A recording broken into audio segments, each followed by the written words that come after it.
Ezine was the luckiest woman on earth. She had everything most women could only wish for.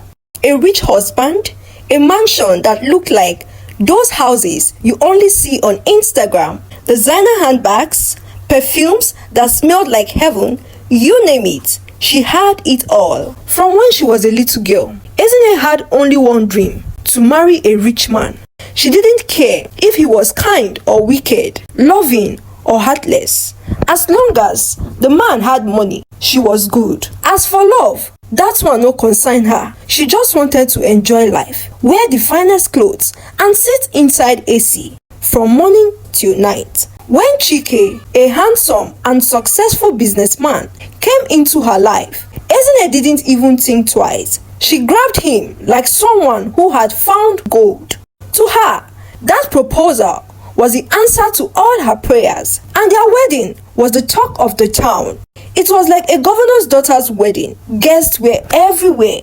Cameras captured the beautiful moments, and musicians performed like it was a live concert. Chike was so proud. He thought he had found the perfect wife. And as for Ezine, while she smiled and danced at their reception hall, her mind was busy calculating how to take over Chike's wealth. The shocking thing was, she had already planned her moves even before the marriage could even start. After the wedding, Ezine started playing the role of a wise and caring wife. She told Chike, "Let us spend our money wisely, because no one truly knows the future. My husband, what I am trying to say is, let us cut down the house expenses and save up the money to invest in our children's future. Please, always give me extra funds to keep for the family, just in case of emergencies." And Chike, the sweet mumu in love, believed her. He started giving her extra money. He even felt proud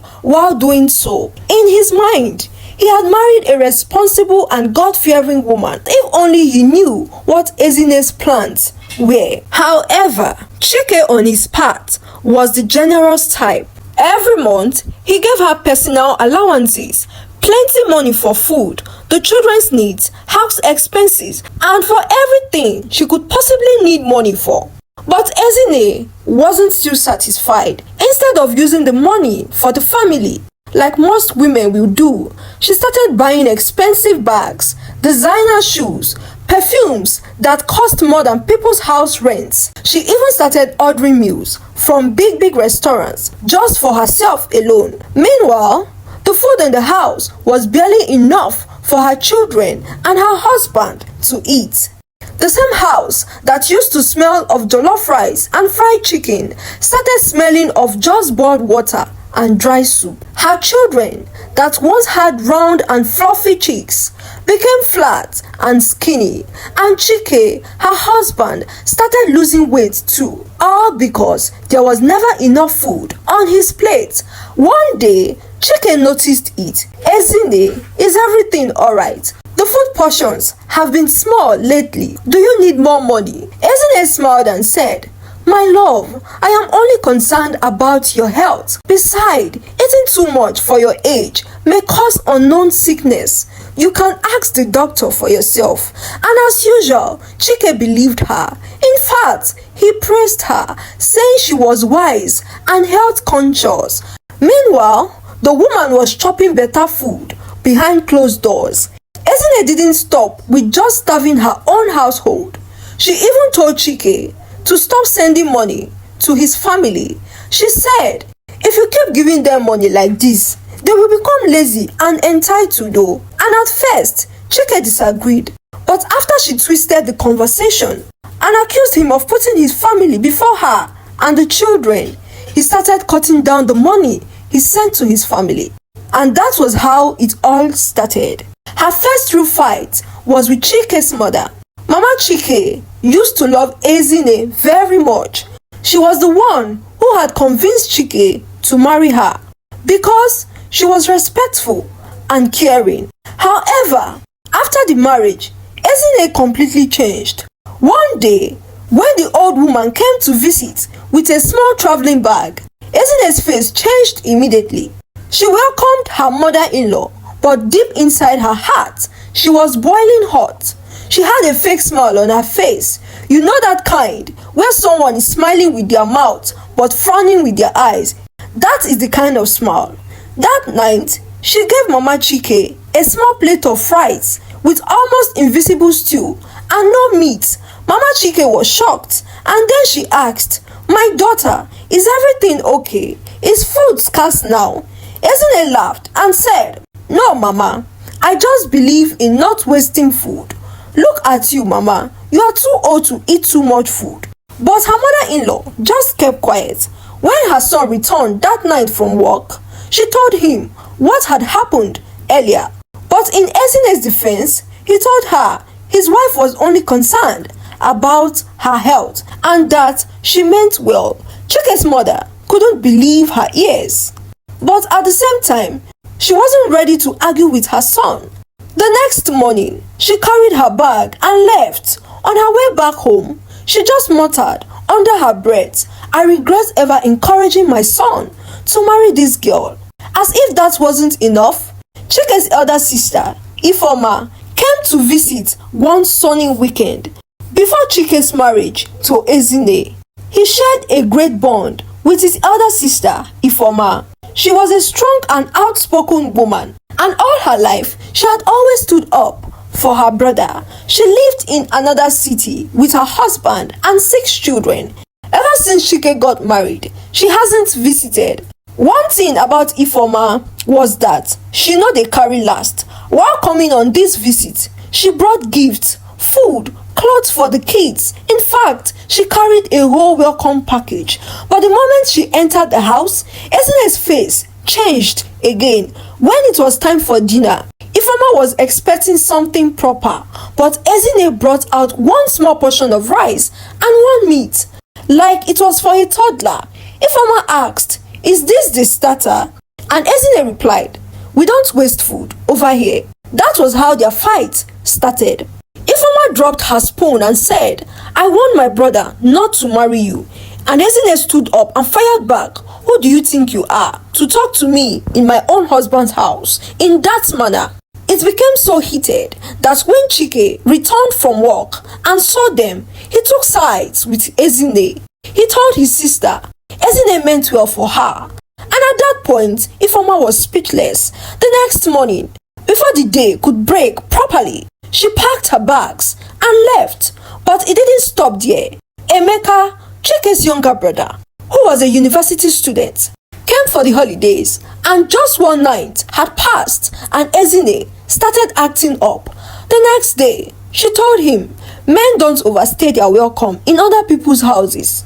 Although the boy was unhappy, but he quietly packed his bags and left without any complaint or drama. Emeka knew his brother's house was no longer a safe space for him. Ezine was so happy. At last, her plans were taking shape. Very soon, she will own and control all of Chike's wealth with no interference from friends and family members.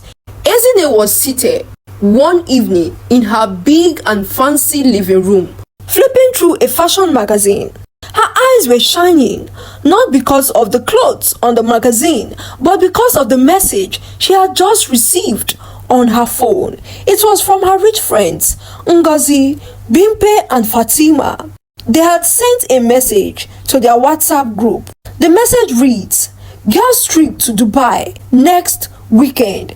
There will be lots of shopping, spa days and yacht cruise. Who is in?" Immediately Ezine saw the message. Her heart started jumping. Bing, bing, bing. She had always dreamt of traveling with those girls. They were not just ordinary girls. They were rich, like big politician wives level. And their trips were always the talk of the town. Whenever they travel, Instagram will just be shaking anytime they post new photos. Ezine smiled to herself and said, "I can't miss this trip for anything though. I have to go. People need to know me sef I don't arrive." Just then, she realized there was a problem. She had already spent most of her allowances last week on ridiculous pairs of shoes and designer clothes, and now She was broke. Then, as if God was on her side, Chike, her sweet and generous husband, walked into the living room. He was holding a brown envelope. He said, "My love, this is the workers' salaries. Please make sure they get paid by tomorrow. They work so hard and so they deserve it." Ezine quickly collected the envelope and smiled at her husband, but her mind was doing the calculations. That money she was holding was more than enough for the staff and still enough to ball in Dubai. Before Chike could say salary, her brains had formed a full plan already. What if I just tell them there is no money this month? By the time they start complaining, I will already be on a flight to Dubai, she thought to herself. So, the next morning, Ezine called all the workers in her house, the cook, the nanny, the housekeeper, the gateman, and the driver. All of them gathered in the living room, thinking they were about to receive their salaries as expected. Ezine stood there. She cleared her throat like someone that wants to announce a bad government news. Her face was all sad and dramatic. She said, "My dear workers, I have bad news." Immediately, all of them started looking at each other. What is going on? Then she continued, "I know you all work hard this month, but there's a little problem." Before she could say any more words, Musa, the driver, who was already impatient, said, "Problem, madam?" Ezine now sighed like someone carrying the whole world on her shoulders. "Yes, my husband's business is facing challenges at the moment. There's no money for salaries this month." Everywhere became quiet. Sadness filled the room. Amaka, the nanny, opened her mouth. "But madam, Oga promised us. He said we would be paid." Ezine nodded like she felt their pain. "Yes, he wanted to, but things are tough right now. Don't worry, once things get better, you will get your money." The cook, who had children in school, stepped forward and said, "Madam, we sef get family. How are we supposed to survive without our salaries this month?" Ezine quickly put on her most innocent face. "I understand. I really do. Just be patient. We are in this together. Please, just put myself and my husband in your prayers." As they left the room, murmuring and shaking their heads, Ezine smiled. She smiled as if she just won an award. She had lied to all of them and kept the money for herself. The very next weekend, while these poor workers were struggling to eat and pay bills, Ezine was in Dubai, living her best of life with her rich friends, Ngozi, Bimpe, and Fatima. Before now, Fatima told everyone that Ezine was a wannabe. She said, "This Ezine girl, she's not even rich like us. I beg, the lifestyle too cost. She cannot afford it." But when she saw Ezine in Dubai, she couldn't believe her eyes. Ezine wore designer clothes, went to luxury malls, and even lodged in first-class hotel. Obviously, Ezine really came to pepper them on this trip. She was posting pictures up and down, sipping champagne, eating in 5-star restaurants, wearing all the finest wigs and makeup. Instagram was hot for those who look up to her. Meanwhile, back home, Musa couldn't send money to his sick mother in the village. Was crying because her kids were about to be sent home for not paying their school fees. Uche, the housekeeper, her landlord, was already knocking at her door every morning, but their salaries were inside Ezine's Gucci purse. Fast forward to a few weeks later, Ezine returned from her lavish trip. She sat in front of her dressing mirror, applying lipstick like a queen. As she looked at herself, she smiled. The mirror showed a fine woman, but if you look closely, you will see greed in her eyes. The worst part was that Ezine had been eyeing the workers' salaries for a long time now. After seeing how much Chike, her husband, paid paid them monthly. She felt it was a total waste of resources. She had said to herself, why are they earning so much when they are even bad at their jobs? As for Chike, he was too kind. He made the house comfortable for the workers and assisted them in ways he could. Meanwhile, Ezine was thinking of how to sack them so she could have their salaries to herself as well. If I sack all of them, that money will enter my account. Why pay people when I can manage the household myself? She thought to herself. She couldn't tell Chike directly about her plans because he sees his workers like family. He will never agree to sack them. So she waited for the perfect opportunity to present itself so that she could carry out her plans. One evening, Chike came home from work, tired. He dropped his briefcase and said, honey, I have to travel in 2 days' time. I have an important meeting with our new investors in Enugu. Ezine's heart did a backflip, but she acted shocked. Oh no, for how long? 1 week, Chike said. Promise me you will keep everything in order while I am away. Ezine put on her softest smile and said, don't worry, I will take care of everything in your absence. Chike kissed her and said, I trust you. He didn't know trusting Ezine was the biggest mistake of his life. The morning he traveled, he kissed everyone goodbye. Ezine watched his car disappear down the street from the balcony, and just then, she clapped her hands loudly, like it was time for a family meeting. Everybody, come to the living room now, Ezine said, and just a few seconds later, the workers were all gathered. The cook, nanny, gateman, housekeeper, and the driver all looked confused. Ezine stood like a queen addressing her slaves. She said, I called you all here for some difficult news. They all exchanged worried glances. Then she dropped the bombshell. After discussing with my darling husband, we have decided we can no longer afford to keep all of you in this house. It was like thunder struck the room. The nanny, whose voice was shaking, said, Madam, what do you mean? Ezine said coldly, you are all fired. Make sure you all leave my house. The driver tried to talk, but madam, don't argue with me, Ezine barked. My husband has already spoken. If you don't leave, I will call the police to come drive you out. Just then, the nanny started crying. Madam, the children need me. Ezine rolled her eyes. I am their mother. I can handle them. Amen. The cook begged her. Madam, I have been loyal to you and Oga. Why are you doing this to us? Because you all are too expensive. Ezine snapped back. Now get out of here. One by one, they packed their things and left. Some with tears and others with heavy hearts. And Ezine, she stood there, smiling. She was finally satisfied because she had won.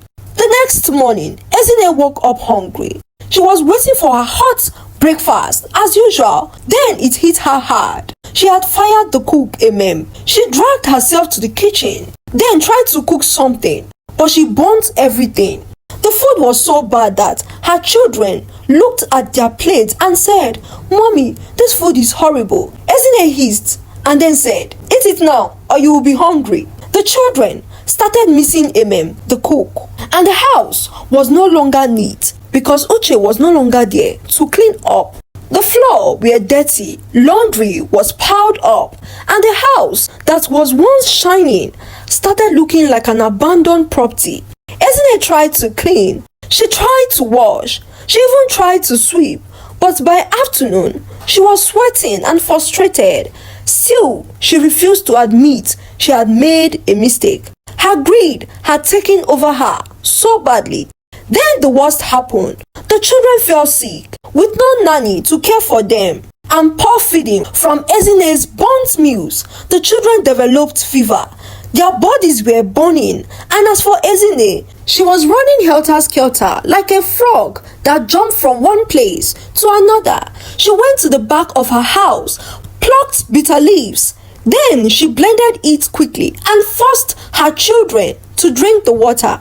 She lied to herself that the bitter leaf juice would cure them faster than any hospital medicine. But in reality, she didn't want to spend any money on buying drugs. But the children's fever only got worse.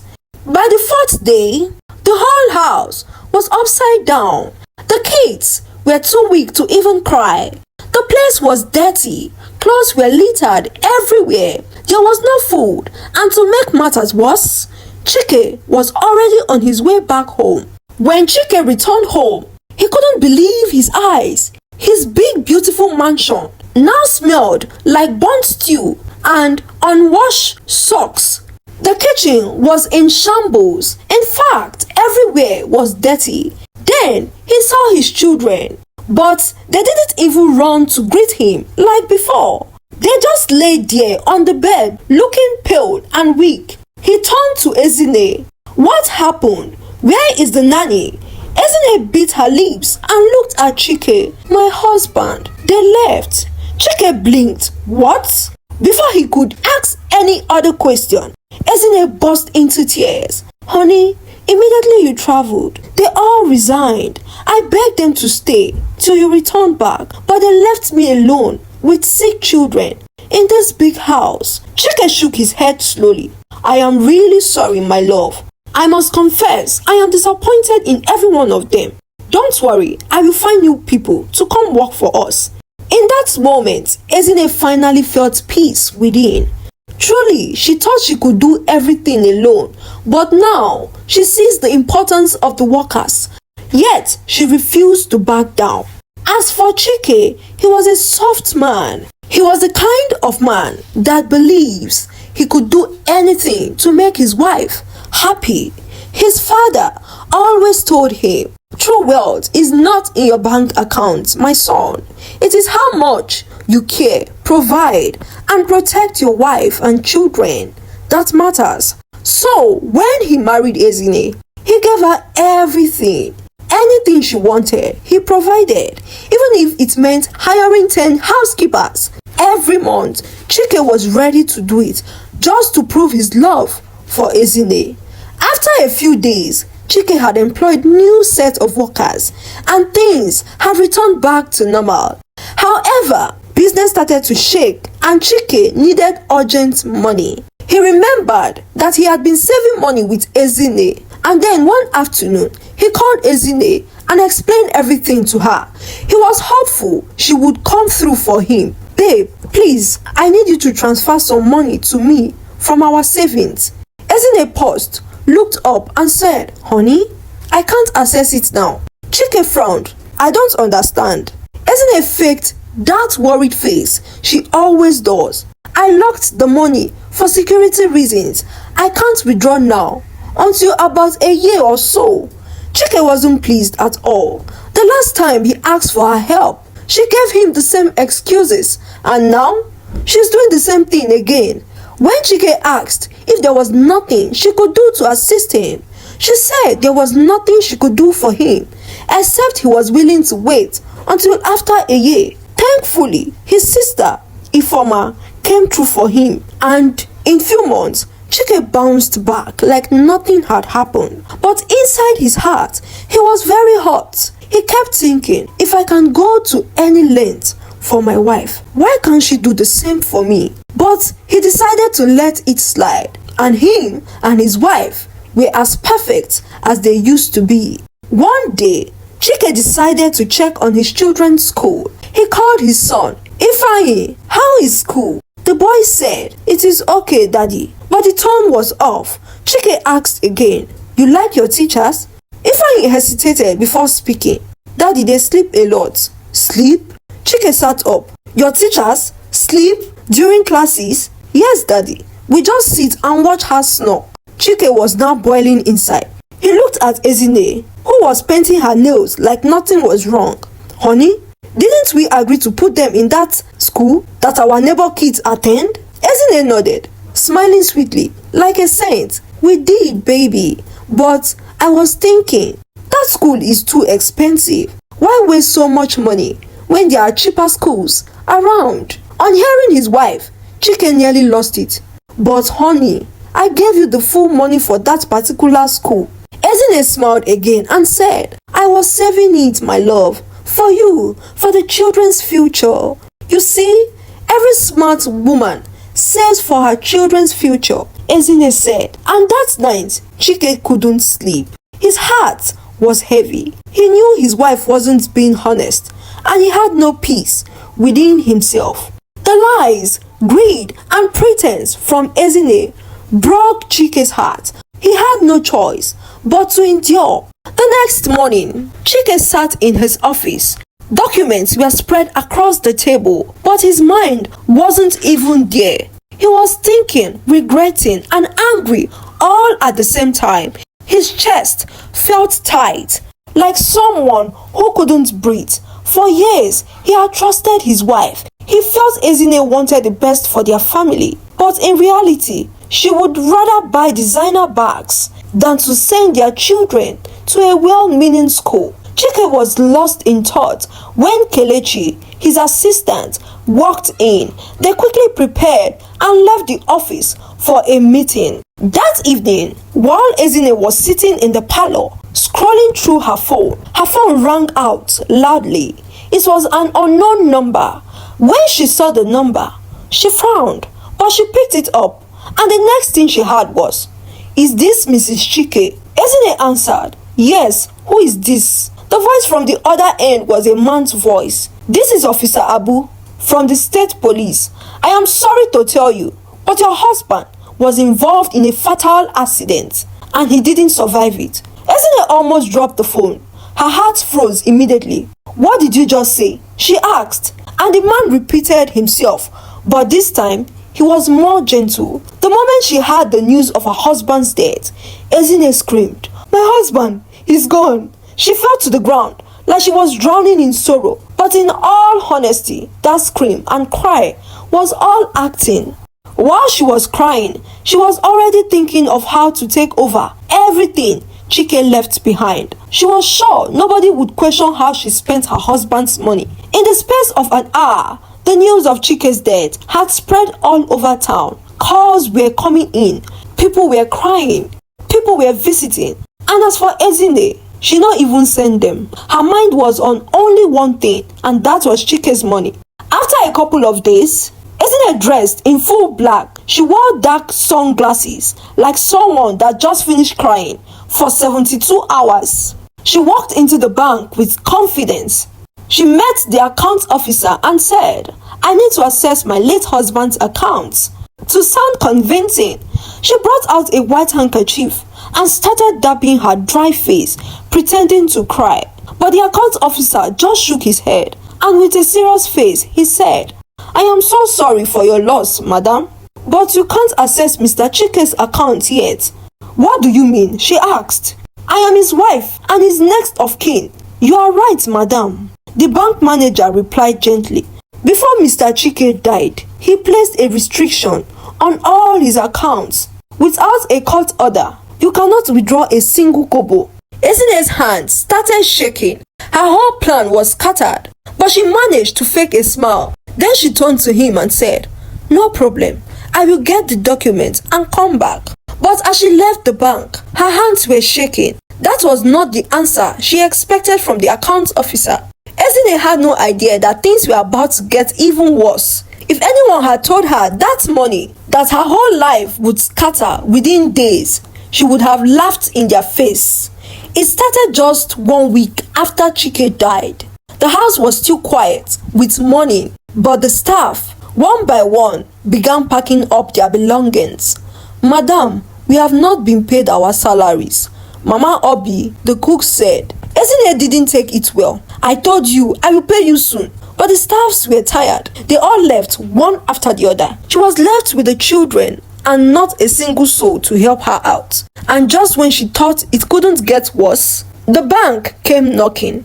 A man in suit with cold eyes and no pity said to her, Mrs. Chike, this house belongs to the bank. Your husband used it as a collateral. Since the debt is still hanging, we are reclaiming this house. Ezine's mouth fell open. What? That is not even possible. This is my house. No, ma. It was your husband's house, and now it belongs to the bank. We give you just 2 days and we will be back. Ezine cried. She begged. She even rolled on the floor.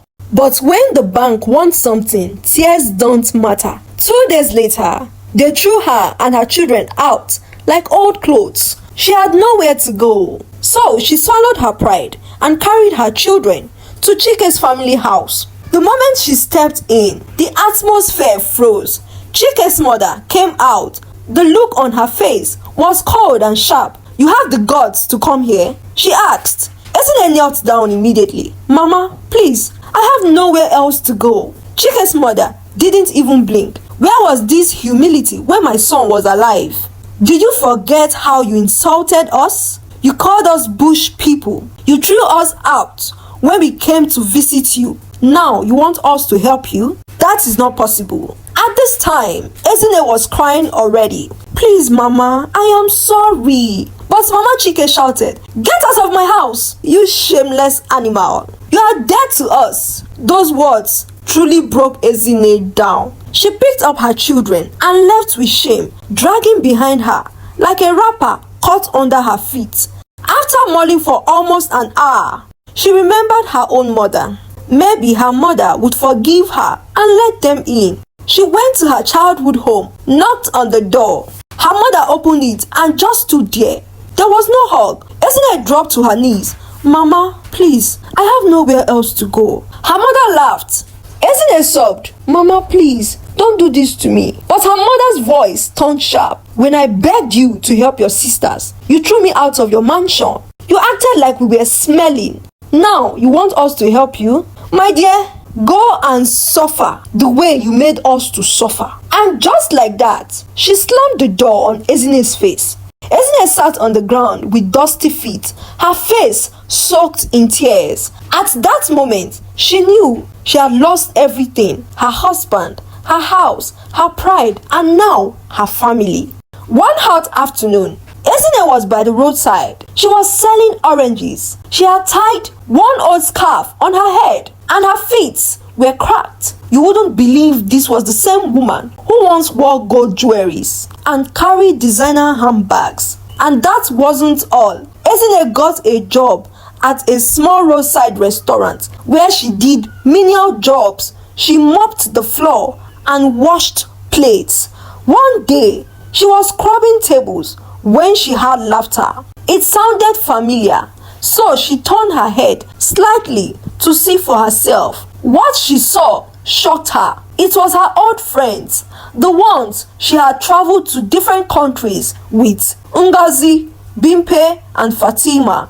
The ladies all wore expensive and shiny dresses, and they smelled like their perfumes were from Dubai. Ezine froze. She tried to hide, but Fatima spotted her. "Is that Ezine?" Immediately, her heart stopped. She turned slowly. Then Ngozi screamed, "Ezine, what are you doing here?" Before she could say anything, Bimpe laughed. "Don't tell me you work here now."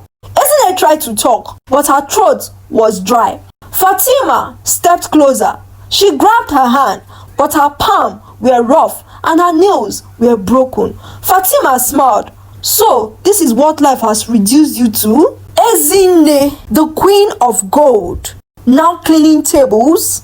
Everyone in the restaurant was watching. Even the waitress stopped serving food while Ezine stood like a statue, unable to move. Then Fatima said something. "You deserve this. With your small husband money, you wanted to chill with politician wives. My dear, you were never one of us."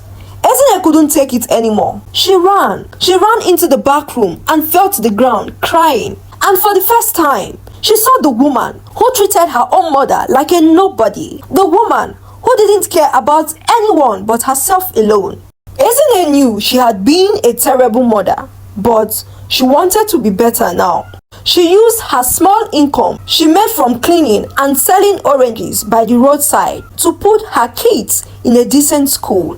Although it was not flashy, but it was a good school where teachers actually taught their students. Every morning, she woke up early to cook food for her children. It wasn't like before when they barely had any food on their plates. Now, the children had enough to eat. She also walked her children to school. Unlike before, when she felt taking her children to school was beneath her, now she did it with joy.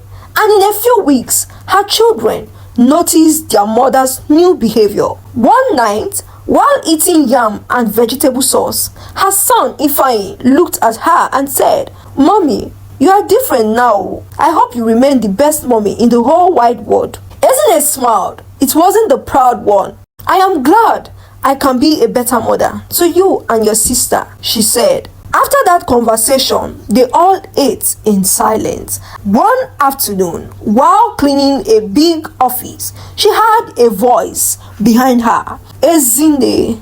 Ezinne froze. Her broom fell off her hands. She turned and she saw Chike. He was alive, strong, and standing there like someone who just returned from the abroad. She collapsed on the floor. "No, this can't be real. You are dead." Chike came closer. "I am alive, and I saw everything that happened." Ezinne's eyes widened. "You saw everything?" He nodded. "Yes." Ezinne broke down crying. "Why did you leave me like that? Why did you abandon me and the children?" Ezinne asked. "I watched how you treated people, Ezinne, and how you allowed greed to become the center of our home. I was tired. I needed to do something." At this point, Ezinne's face was now clouded in shame. "My husband, why didn't you tell me?" Chike's voice was calm but almost sad. "I needed to see if you could become someone better. But I am glad you have become a better version of yourself, Ezinne, and I have truly forgiven you." Ezinne broke down again, but this time, it wasn't from shame nor from pain. It was from a place of relief. After all the suffering, the disgrace, the loneliness, she had finally been forgiven by the one man who truly loved her, and that was Chike. Life dragged her to the ground, squeezed her pride, and made her face herself in the mirror, and truly, she had learnt her lessons. Chike didn't say too much. He just pulled her closer, like he didn't want to ever let her go again. And he whispered in her ears, "Let us go home." In that moment, Ezinne broke down even more. Hot tears ran down her cheeks as she held him like her life depended on it. She had lost everything once: her husband, her house, her pride, and her dignity. But somehow, she was given a second chance, and this time, she wasn't going to take it for granted. And so, this is how the story of Ezinne, the greedy and selfish wife, who disregarded and disrespected everyone, came to an end. Until next time, my name is Efwa of Folktales by Efwa. Do remember to like, share with friends and family, and subscribe to my YouTube channel. Thank you and bye.